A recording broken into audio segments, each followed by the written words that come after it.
ثلة من الأولين وثلة من الآخرين. وأصحاب الشمال ما أصحاب الشمال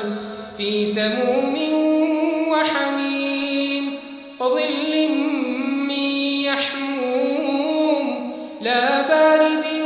ولا كريم إنهم كانوا قبل ذلك مترفين وكانوا يصرون على الحنث العظيم وكانوا يقولون أئذا متنا وكنا ترابا وعظاما أئنا لمبعوثون أوآباؤنا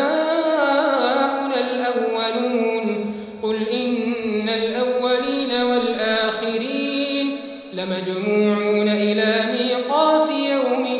معلوم ثم إنكم أيها الضالون المكذبون لآكلون من شجر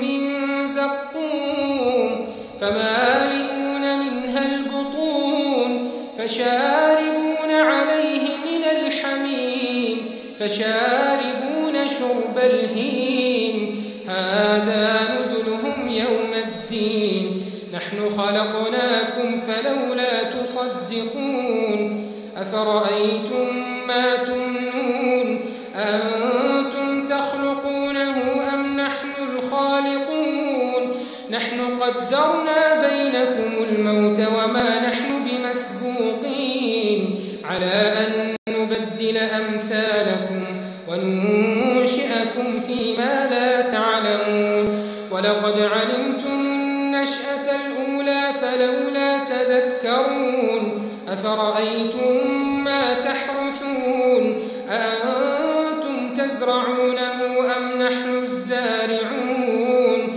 لو نشاء لجعلناه حطاما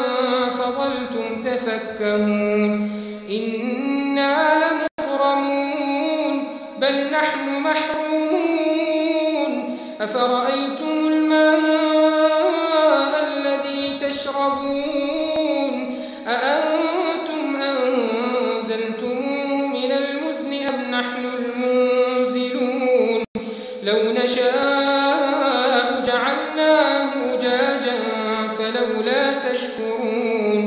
أفرأيتم النار التي تورون أأنتم أنشأتم شجرتها أم نحن المنشئون نحن جعلناها تذكرة ومتاعا للمقوين فسبح باسم ربك العظيم